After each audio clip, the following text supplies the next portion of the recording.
Hello everybody, welcome to another video. Today is the 5th of May and today we have a lot of very important news to cover, mainly in relation to the Wagner group and the situation in Bakhmut.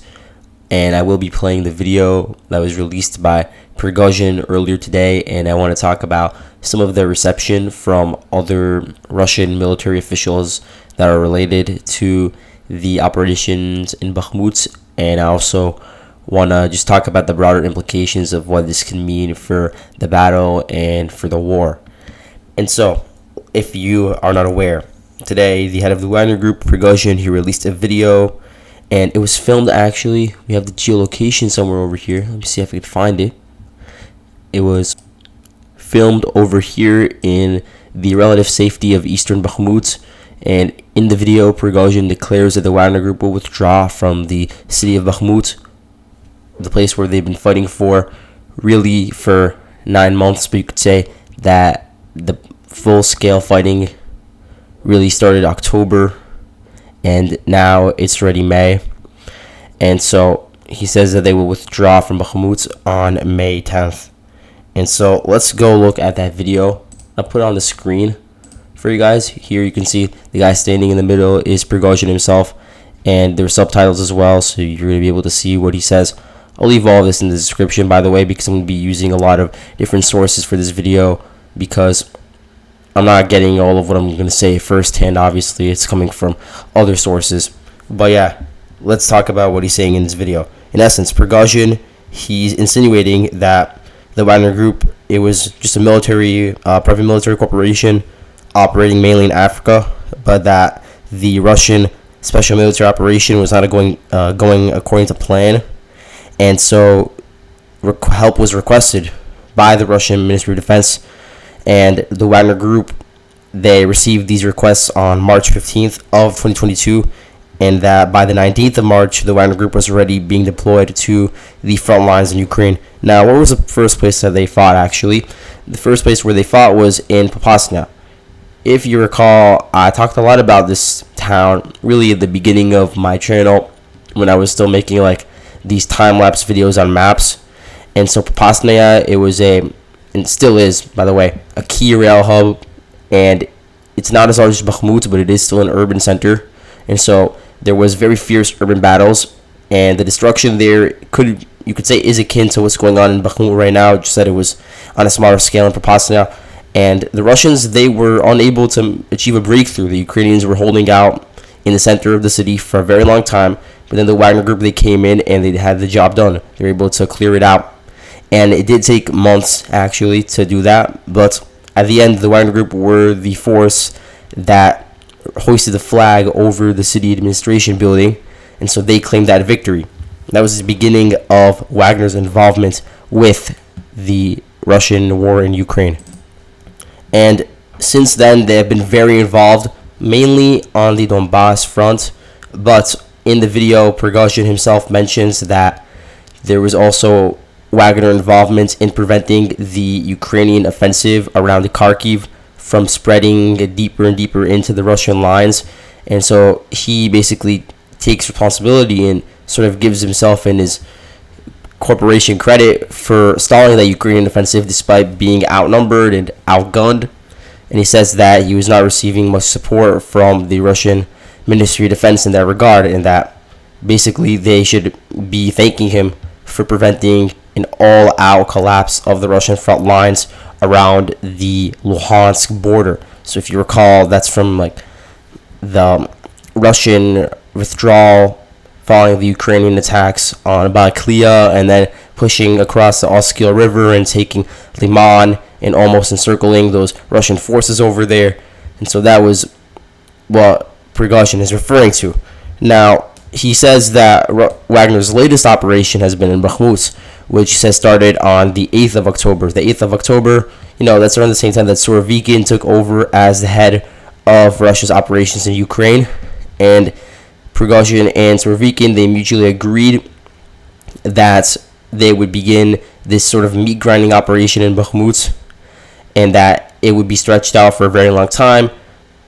The land gained was not the main goal, and the main goal was basically treating the Ukrainians, sort of grinding them out with major artillery barrages. And so you can say that the maximum, the zenith of Russia's expenditure of artillery shells was around that winter of late 2022, and that's when Surovikin was still in charge, and he was approving of Prigozhin's strategy. So that's when we first received all these reports of very high casualty numbers for the Ukrainians in Bakhmut, and these stats of like 50,000 or 60,000 shells being expended by the Russians per day, which are just crazy numbers. That's really insane. Because before the war, and I'm going to talk about this later in the video, before the war, it's estimated that the Russians were producing about 60,000 shells every single month. And so that is very, very interesting to see these huge numbers in this urban warfare. And so what I'm trying to get at here is that artillery is a key component of the Wagner Group's advances in Bakhmut. And let's take a stat, for instance. 80% of Ukraine's deaths in Bakhmut are related to artillery. And so when you have a massive reduction in artillery, you also have a massive reduction in Ukrainian casualties.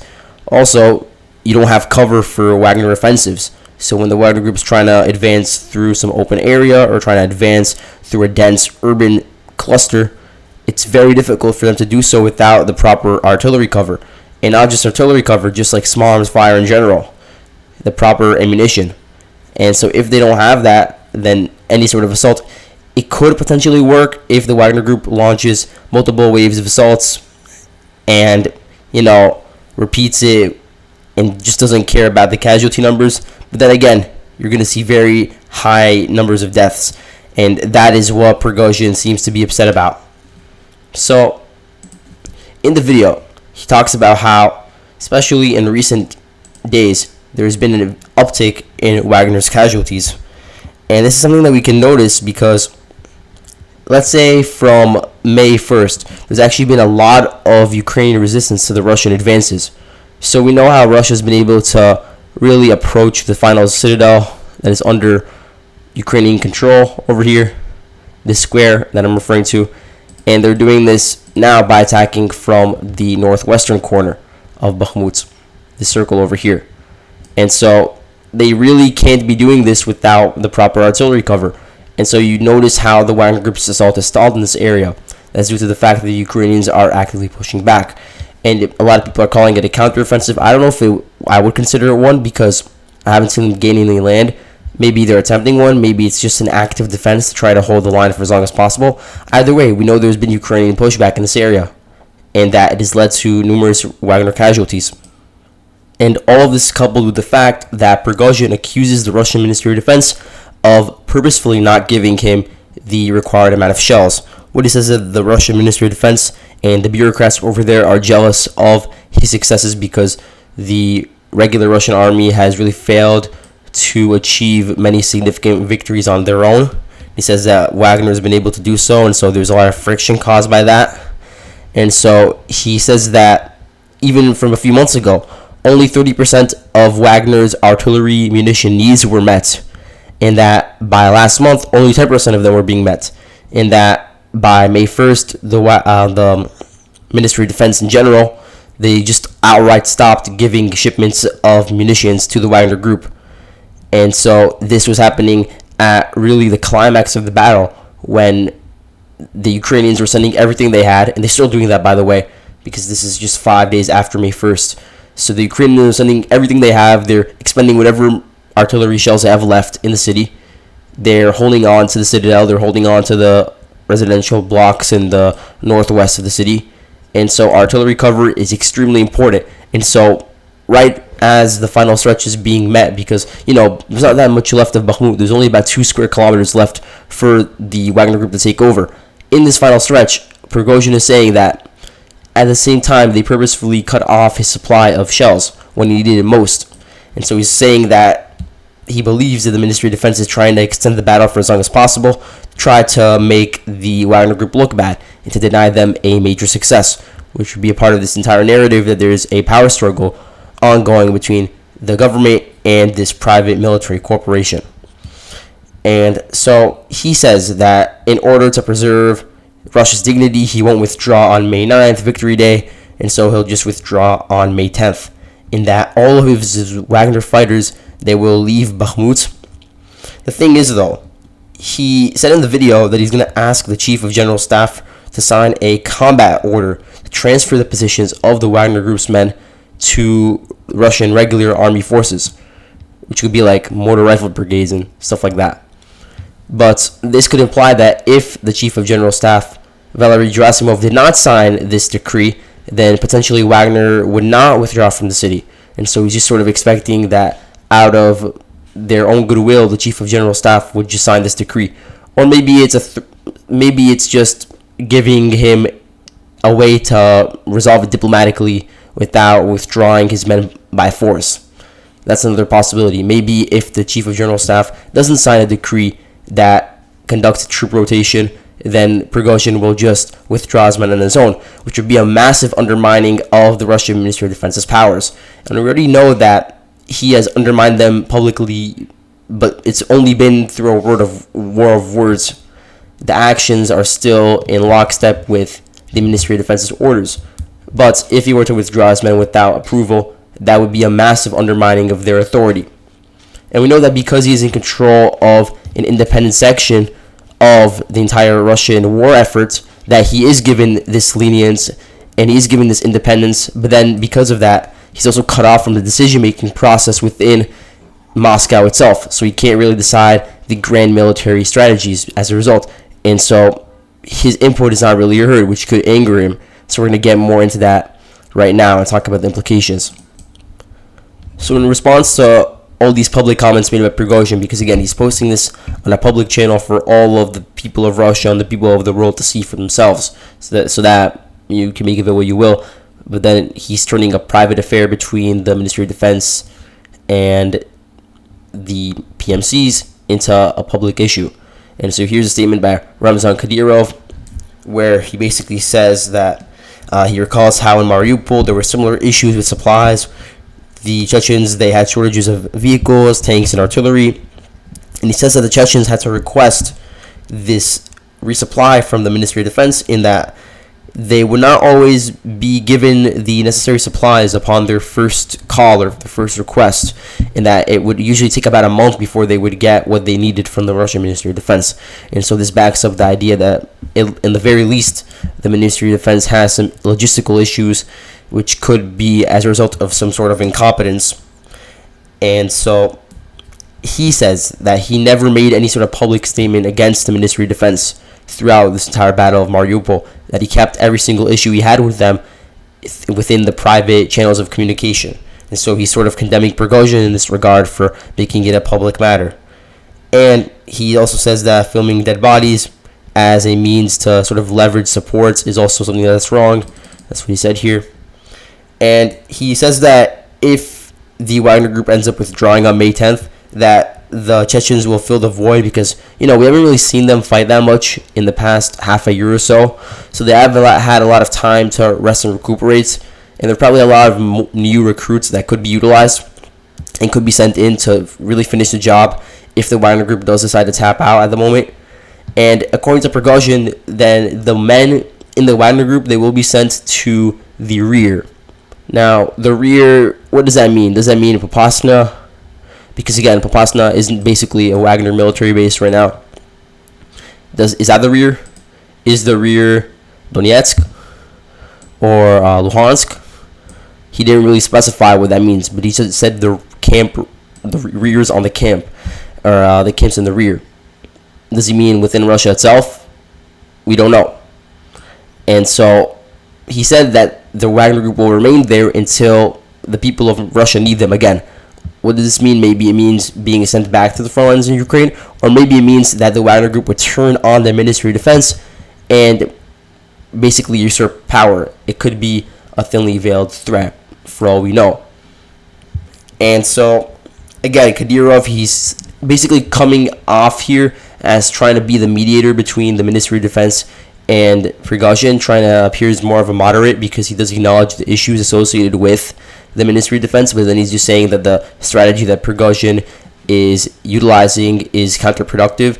But he does still try to show that there is a connection between the Chechens and the Wagner PMC, talking about how they fought together in Popasna, Severodonetsk, Lysychansk, and all these other settlements, and so he's trying to maintain cordial relations with everybody. Remember, he's a part of the government as well, but he's of course been given his own public platform, and he's voiced his own disagreements with the Russian Ministry of Defense before. Remember that he condemned Alexander Lapin, who was in charge of basically the Russian front during the Battle of Liman and Luhansk.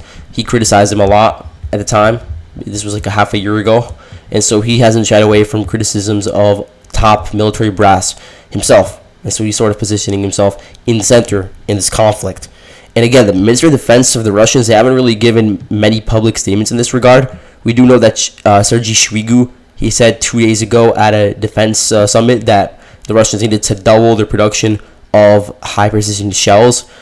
And he's also visited the front line recently. He's had some of his deputies visiting the front line as well, try to inspect the situation logistics-wise. But again, this is less action. It's more so words and more so just official visits. And on the ground, materially, Prigozhin is disputing the fact that he's actually receiving shells. Meanwhile, the MOD, they're saying that they are doing everything within their ability to send the proper amount of caliber shells.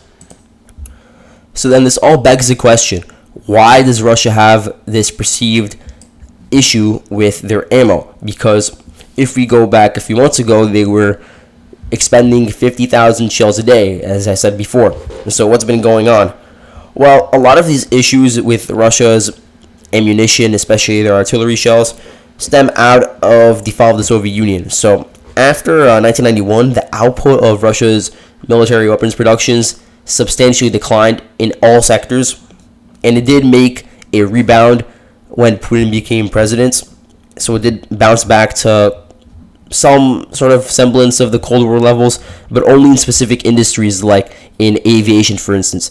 But that really puts artillery production and shell production on the back burner in Russia in their military industrial complex, because they, first of all, didn't really need it because they weren't in many large-scale wars that needed a huge amount of artillery, and if they ever needed that stockpile, then they could just rely on the old Soviet systems. And so again, the Russian military industrial complex, they did not focus on developing this field, so there was a lack of innovation for artillery shells, and so the manufacturing base necessary to produce these was very, very desolate, very decrepit, and so it was in a very bad state going into the 2000s. Now, even leading up to the war, the Russians were not expecting an attritional battle that would last years with trenches in a World War I style sort of warfare, and so they didn't ramp up the production of shells to such a level to match that expectation. And so the Russians, they only realized that this would be the mode of fighting once the war actually reached that point in 2022. You could say maybe about March or April they realized this, and this is when they really began launching their mass production of shells. But again, it's come way too late, and so the results of this production will not be felt immediately in the short term. It's also important to note that shell production was not done by the major defense companies, which are like state-owned companies. It was actually done through these unitary enterprises, and so these are distinct from state-owned corporations because unitary enterprises, they do not have a profit motive. They're solely state-owned operations with a specific government function, while the state-owned corporations are commercial. So for that reason, the state-owned companies, they didn't really invest in producing shells, while the unitary enterprises, they were given that task. And so they, of course, had less wherewithal than the major companies to produce these at the level needed for such a huge and large-scale war in Ukraine, especially given the fact that Russia is heavily relying on its artillery advantage in order to continue making its gains in Bakhmut. That's really one of the major edges that they have over Ukraine, and they can't really lose that advantage and expect to continue making advances, especially within an urban area where having a 10-to-1 artillery advantage is so important. And so now that Russia's rebuilding that manufacturing base, it will take some time. Now, I want to actually show you guys some information about the amount of shells that were produced before the war, because it's not like Russia's going to run out of them anytime soon.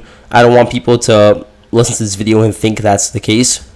So here's this really, really good article, and it's a two-part article. I'm going to go through it, which is from the James Towns Foundation, and it basically talks about Russia's munition stocks from about 2014 to 2021.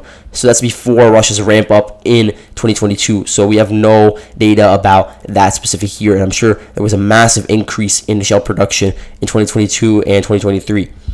But here you can basically look at all these different enterprises that produce, aerial bombs, explosives, small caliber ammunition, all these shells. And you can see the revenue generated in 2014, 2015, 2016. You can see how it doubles basically for some of these enterprises, triples for some of them.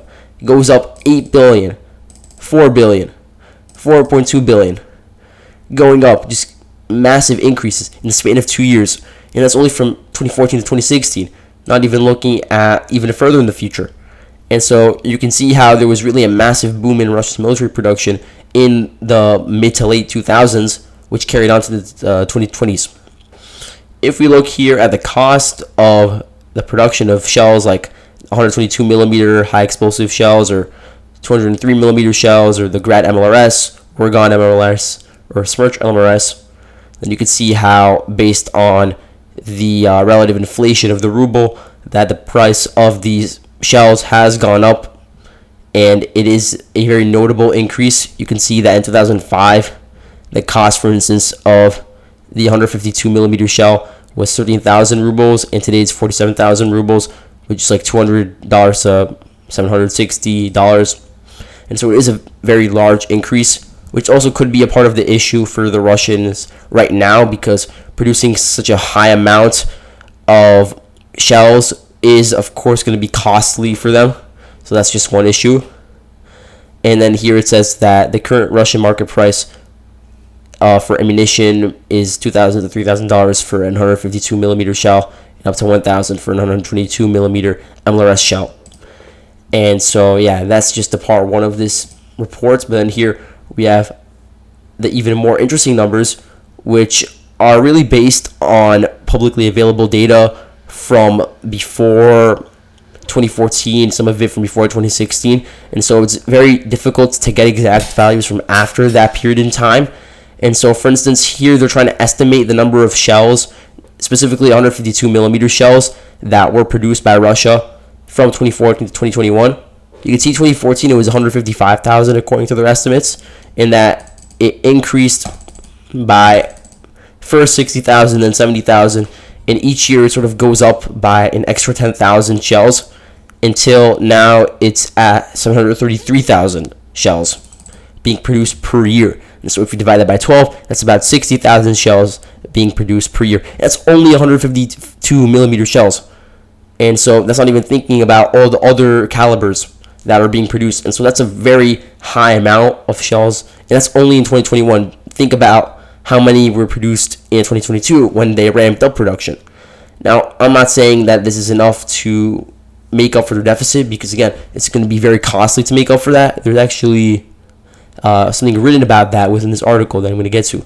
But here, look, here's the numbers of the Oregon shells, the Tornado G shells, and you can see how it's a total of 70,000 in 7 years and 10,000 in 7 years, respectively. And how the Oregon shells, they were at 4,500 in 2014, and by 2021 they were nearly at 14,000. So that's a pretty major increase, almost 3 times the increase. And then for Tornado G shells, it was first at 600 shells per year, and now it's nearly at 2,000 shells per year. And so, again, these are very significant numbers, but look at what the article says here, recalling this assessment of the optimal stocks of Russian ammunition to be 3 million tons. The ammunition considered here, according to proposed assumptions, could account for up to 50% of that stock. That is 1.5 million tons. So to replenish the current costs of the main artillery ammunition used this year, the defense industry of the Russians would have to spend approximately 3 trillion rubles, which is about $46 billion, while producing up to 1.8 million tons of ammunition. And so again, the cost of replenishing the current stockpiles would be massive, undoubtedly. And so that's another issue that has to be raised when looking into Russia's stockpiles. But again, this shows us that it's not like Russia has this cataclysmic shortage of shells. They certainly have at least a certain level of shells that have been produced, especially recently. Now, that's not to say that there are issues, because there's a lot of issues with the old Soviet shells that are being used, because a lot of them are more rusty, a lot of them were in improper crates, and so they're not fit for service, but they may be used nonetheless due to the logistical issues associated with these shipments of shells. And so that's another issue that has to be taken into account. And so as a result of all these factors, the number of shells that has been expended on a daily basis has declined from about 50,000 on the Russian side to now about 20,000.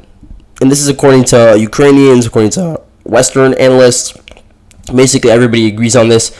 I'm pretty sure that also the Russian side would agree in this regard, that the amount of artillery used per day has significantly declined. And so, again, that could also lead to a decline in casualties and a decline in the rate of advance. Now, moving on from the shells, another important thing to mention is that Prigozhin, he claimed that there were tens of thousands of Wagner casualties from the Battle of Bakhmut. And again, this would really back up the claim from the United States and from Kirby that I was talking about before, that there was about 20,000 Russian casualties in Bakhmut. Which, again, it might seem more on the extreme end because it's just one specific battle, and the time frame that Kirby gave was from the month of December to today, which is May. And Kirby, he estimated that about 10,000 Russians were killed in Bakhmut since December. Yeah, that's a high estimate. It could be less than that. Maybe it's half of that, 5,000. Maybe it's a bit more, 7,000, 8,000. I don't exactly know. I can't prove any specific number to you. But what I do know is that the proportion of Russian deaths, or specifically the proportion of prisoner deaths and Wagner Group deaths, is very high relative to the total amount of Russian casualties in this war. So let's look actually at the BBC Russia Media Zona catalog of Russian casualties in Ukraine. And you can see that about 17% of the deaths, and this is based on publicly available data, by the way, and so 17% of the deaths are inmates. About 6% of them are from PMCs, so that's a distinction between PMC. PMC is probably like trained people within the private military corporation, not the volunteers that were from the prisons, and so they're marked separately. But again, that's 23% associated with Wagner.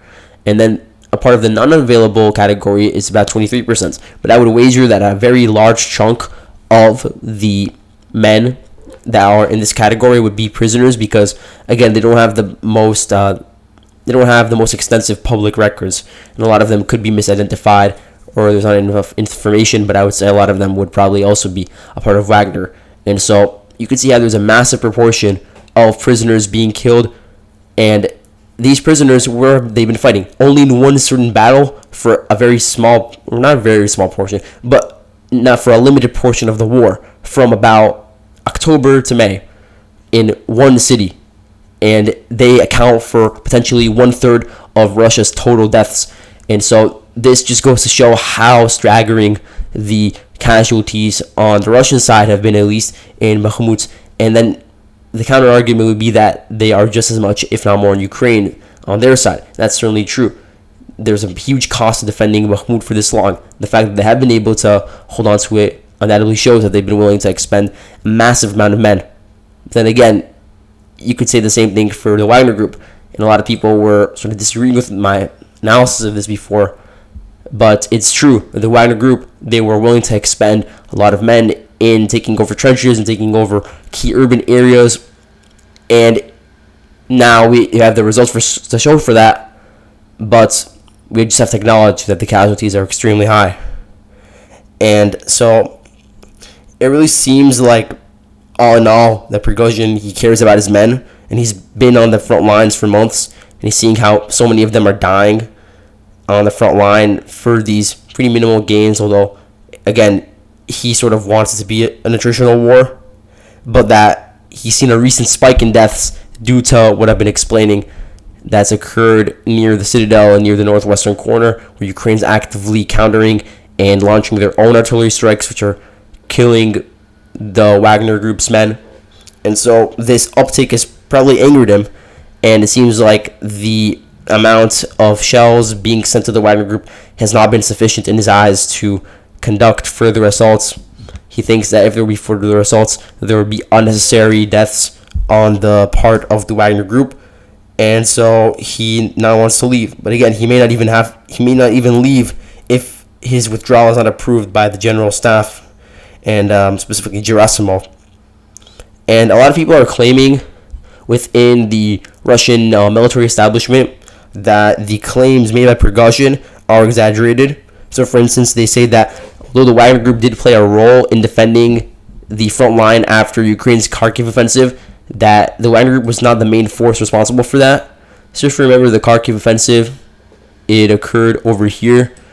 Ukraine basically took over this massive swath of land. Time in a circle. Massive swath of land. They were able to pierce through, and there was a fear that they would be able to push even deeper into Luhansk. And they did certainly take over some key areas on the border between Kharkiv and Luhansk. But due to a combined effort by the 28 Guards, Rifle Army, I'm not sure exactly which unit it was, but there was like one unit in the Russian regular army. There was obviously the 2nd Army Corps of the LPR, and there were some elements of the Wagner group. But although they did have some involvement, I think that the main bulk of the defense could be credited to the LPR forces. They were the ones defending Liman, and they were the ones that were able to hold out there for like 3 weeks. They're the ones that were able to hold the line at Kremina in conjunction with the 28th Combined Arms Army and some bars, volunteer formations that, again, are not the best trained, but they still held the line nonetheless. So, again, Wagner group sort of exaggerating their presence in the area.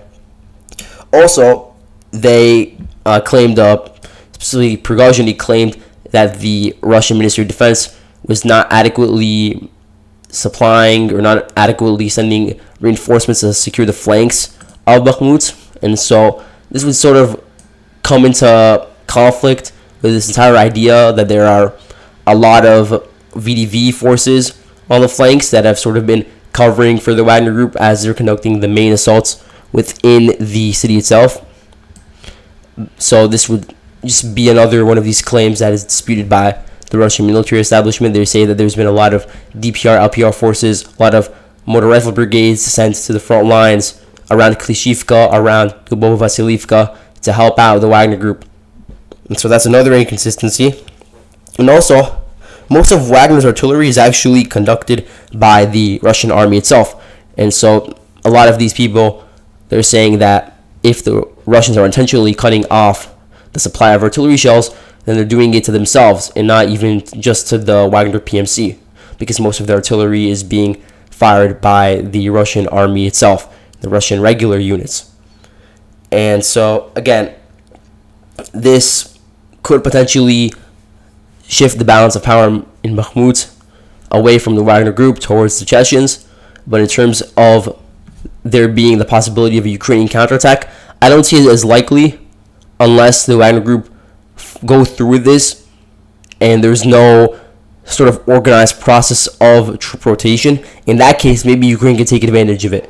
But I think what they will do is they'll most likely just use the time of rotation just to fortify their current positions to the best of their ability in order to hold out in Bakhmut for as long as possible, which has been basically their goal from the beginning.